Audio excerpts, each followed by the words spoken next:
जय यीशु की। मैं हूं प्रियंका डामोर और आप देख रहे हैं रेडियो वार्ता शीर्षक की हिंदी सर्विस। कलीसिया समाचार में आप सभी का स्वागत है।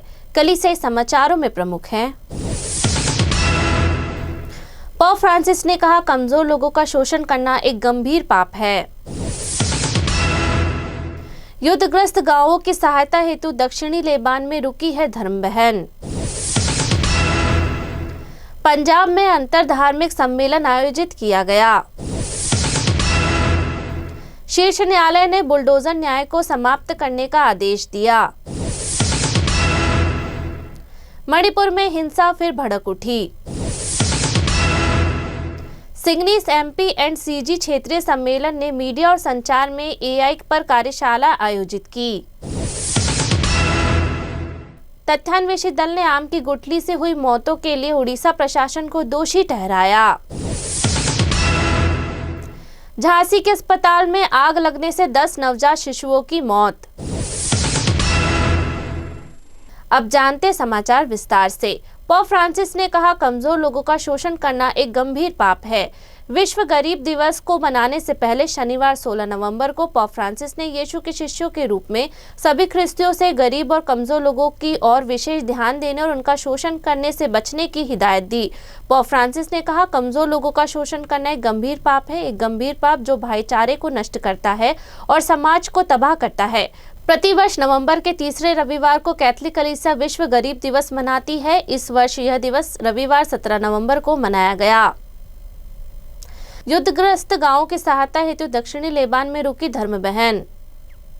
इजरायली सीमा के पास तीव्र हवाई हमले के बीच बढ़ते खतरों के बावजूद स्थानीय ख्रिस्ती समुदाय का समर्थन करने के लिए एक धर्म बहन एन एबेल में संत जोसेफ मठ में रुकी हुई है। Aid to the Church in Need की एक रिपोर्ट के अनुसार यीशु और मरिया के पवित्र हृदय के धर्म बहन के धर्म समाज के सदस्य सिस्टर माया एल बीनो ने इजरायली सीमा से सिर्फ 3 मील की दूर पर स्थित एन एबेल में संत जोसेफ के मठ में रहने का फैसला किया है। मिशनरी सिस्टर ने एसीएन को फोन पर बताया, यहाँ 3 अलग अलग गांवों में अभी भी करीब 9000 ख्रिस्तीय हैं। हम लगातार खतरे में हैं। हमलों के कारण पलायन करने वालों पर बहुत ध्यान दिया गया है, लेकिन उन्होंने इस बात पर जोर दिया कि कई ख्रिस्ती पीछे रह गए हैं क्योंकि उन्हें डर है कि अगर वे चले गए तो उनका घर हमेशा के लिए छिन जाएगा। पंजाब में अंतर धार्मिक सम्मेलन आयोजित किया गया। गुरु नानक की 555वीं जयंती के उपलक्ष्य में गोविंद मार्ग चैरिटेबल ट्रस्ट ने अमृतसर के प्रतिष्ठित स्वर्ण मंदिर में एक उल्लेखनीय अंतर धार्मिक सम्मेलन आयोजित किया, जिसका विषय था मानवता के लिए दया और प्रेम की लहर। अंतर धार्मिक सभा में धार्मिक नेताओं की एक प्रभावशाली श्रृंखला के एक साथ आई, जिसने विभिन्न धर्मों में एकता को उजागर किया। सिख धर्म के पवित्र सिंहासन के 5 नियुक्त नेता दुनिया भर के प्रमुख धार्मिक हस्तियों में शामिल हुए।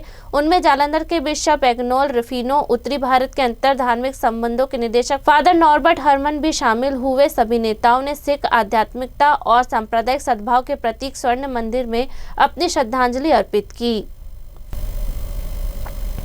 शीर्ष न्यायालय ने बुलडोजर न्याय को समाप्त करने का आदेश दिया।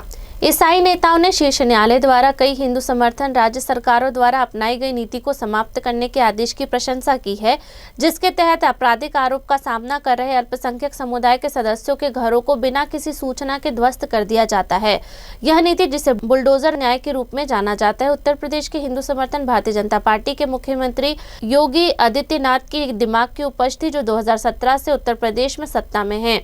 देश के सबसे अधिक आबादी वाले राज्य में साधु से राजनेता बने प्रशासन ने आपराधिक अपराधों के आरोपी अल्पसंख्यक मुस्लिम समुदाय के लोगों के कई घरों और व्यावसायिक प्रतिष्ठानों को नष्ट करने के लिए बुलडोजर का इस्तेमाल किया है। हाल ही में मध्य प्रदेश राज्य में भाजपा शासित सरकार ने योगी की नीति की नकल की, जिससे पीड़ितों को सर्वोच्च न्यायालय के हस्तक्षेप की मांग करनी पड़ी। Catholic bishop conference of India के पूर्व प्रवक्ता फादर बाबू जोसेफ ने कहा कि शीर्ष न्यायालय के फैसले से लोगों को राहत मिलेगी और यह कार्यपालिका के लिए कड़ी निंदा है। मणिपुर में हिंसा फिर भड़क उठी। दोनों समुदाय के अलग अलग क्षेत्रों में बढ़ जाने के कारण स्थिति स्पष्ट रूप से शांत थी, जिसका श्रेय पुलिस बलों की भारी मौजूदगी को जाता है, जो संघर्षग्रस्त समूहों के बीच किसी भी तरह के संचार की अनुमति नहीं देते हैं। लेकिन राज्य की राजधानी इम्फाल के महाधर्माध्यक्ष लीनुस लेनी ने फिदेस एजेंसी को बतलाया कि यह समाधान अस्थायी है और हिंसा राख के नीचे सुलग रही है। उन्होंने कहा, यही कारण है कि बातचीत और रचनात्मक शांति में संलग्न होना आवश्यक है, जो एकमात्र निर्णायक कदम है। इसी बीच पश्चिमी मणिपुर के जिरीबाम जिले में 12 नवंबर को हथियारबंद लोगों के एक समूह और सुरक्षा बलों के बीच फिर से हिंसा भड़कने के बाद अनिश्चितकालीन कर्फ्यू लगा दिया गया है। जिला प्रशासन ने हथियार ले जाने पर भी प्रतिबंध लगा दिया है। सुरक्षा बलों के साथ गोलीबारी में कुकी जाति समूह के 11 लोग मारे गए, जिसमें 2 पुलिस अधिकारी भी घायल हो गए। सिग्नीस एमपी एंड सीजी क्षेत्रीय सम्मेलन ने मीडिया और संचार में एआई पर कार्यशाला आयोजित की गई। 14 से 16 नवंबर तक जबलपुर के सेंट नॉर्बर्ट एबे में आयोजित सिग्नीस एमपी एंड सीजी क्षेत्रीय सम्मेलन में 75 से अधिक प्रतिभागियों ने आर्टिफिशियल इंटेलिजेंस और पूर्ण मानव संचार की और हृदय की बुद्धि विषय पर चर्चा की। इस कार्यक्रम में संचार पेशेवरों, कलीसिया के अगुवाओं और मीडिया व्यवसायिकों को प्रौद्योगिकी और मानव संबंध के प्रतिचेतन का पता लगाने के लिए एक साथ लाया गया। फादर थॉमस एंटनी ओ प्रेम ने सोशल मीडिया के जिम्मेदार उपयोग पर पोप फ्रांसिस के संदेश को दोहराया, इस बात पर जोर देते हुए कि आर्टिफिशियल इंटेलिजेंस का उपयोग मानवता के लाभ के लिए किया जाना चाहिए, न कि हमारे राष्ट्रों के लिए खतरे के रूप में। सम्मेलन में एक विविध कार्यक्रम था, जिसमें संचार में आर्टिफिशियल इंटेलिजेंस के व्यवहार, अनुप्रयोग, माइक्रोसॉफ्ट डिजाइनर, कैनवा और लूमेन 5 आदि पर श्री बर्विन राजा, फादर एंटनी स्वामी एसवीडी और फादर थॉमस एंटनी द्वारा कार्यशाला आयोजित की गई, जिसमें आकर्षक मल्टीमीडिया सामग्री को जल्दी और कुशलता से बनाने के बारे में जानकारी दी गई। दूसरे दिन की शुरुआत में सीबीएमपी मीडिया और संचार के अध्यक्ष bishop most reverend Thomas Matthew के नेतृत्व में पवित्र मिस्सा के साथ हुई। विश्व संचार दिवस पर बिशप थॉमस मैथ्यू ने अपने विचार में कलीसिया के मिशन संचार की भूमिका को मजबूत किया, जबकि रेवरेंड डॉक्टर जोसेफ ने धर्म प्रांत के भीतर मल्टीमीडिया अपोस्टोलेट के महत्व को दोहराया। सिग्नीस एमपी सीजी क्षेत्रीय सम्मेलन ने न केवल संचार के विकसित परिदृश्य में मूल्यवान अंतर्दृष्टि प्रदान की, बल्कि तेजी से डिजिटल होती दुनिया में मानवीय संबंध के महत्व को भी मजबूत किया।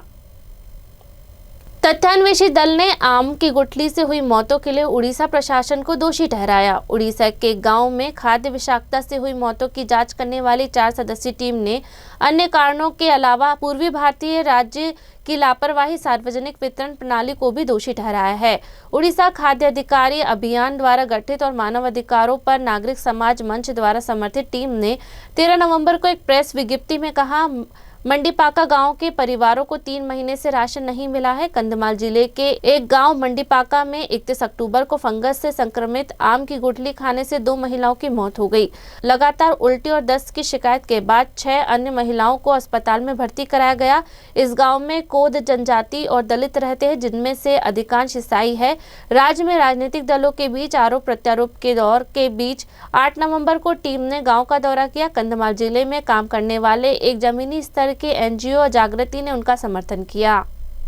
झांसी के एक अस्पताल में आग लगने से 10 नवजात शिशुओं की मौत। उत्तर प्रदेश के झांसी अस्पताल के नवजात वार्ड में लगी भीषण आग में 10 नवजात शिशुओं की मौत हो गई।